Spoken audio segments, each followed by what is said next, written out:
Salam sigap dan shalom. Renungan kita pada hari ini, Jumat 23 Agustus 2024, berjudul Utusan Ilahi. Ayat intinya terdapat di dalam Yohanes 6 ayat 38. Sebab aku telah turun dari surga, bukan untuk melakukan kehendakku, tetapi untuk melakukan kehendak Dia yang telah mengutus aku. Pena Inspirasi menuliskan judul renungan kita pagi ini, Utusan Ilahi, yang tidak lain dan tidak bukan adalah mengacu pada Yesus, nama di atas segala nama, yang telah menjelma menjadi manusia 2000 tahun silam ke dunia sebagai juru selamat manusia. Dan setelah itu, Dia menjadi perantara kita di surga sampai hari ini. Maka itu, kita harus bisa mengalami pengalaman pribadi dan dapat memaknai dan merasakan sentuhan kasih-Nya, dan lebih memperkaya perjalanan hidup ini sampai kita kelak bisa bertemu dengan Dia muka dengan muka di surga, sebagai berikut. Pertama, kelalaian dan tantangan kebanyakan orang Kristen menyelesaikan misi Yesus sebagai utusan ilahi dikarenakan mereka tidak menempatkan diri dalam posisi di mana mereka seharusnya memahami tujuan pelayanan ini, sehingga pekerjaan utusan surga ini akhirnya menjadi sulit. Namun manusia, meskipun mengaku pengikut Kristus, tidak menempatkan diri dalam posisi di mana mereka memahami pelayanan ini, sehingga pekerjaan utusan surga ini menjadi sulit.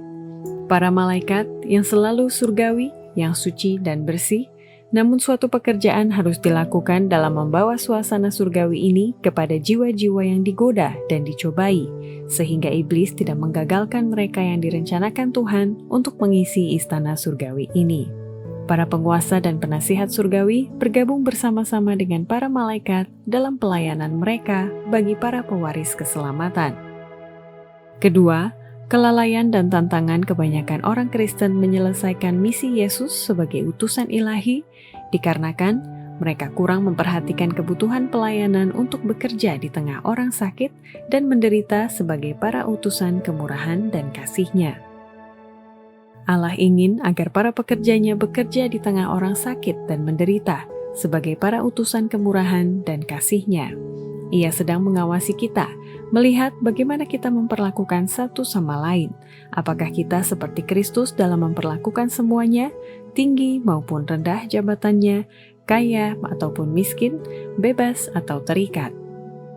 Ketiga, kelalaian dan tantangan kebanyakan orang Kristen menyelesaikan misi Yesus sebagai utusan ilahi dikarenakan mereka kurang mentaati tuntutan Roh Kudus selama berlangsung hari penghakiman surgawi pada saat ini yang akan segera berakhir.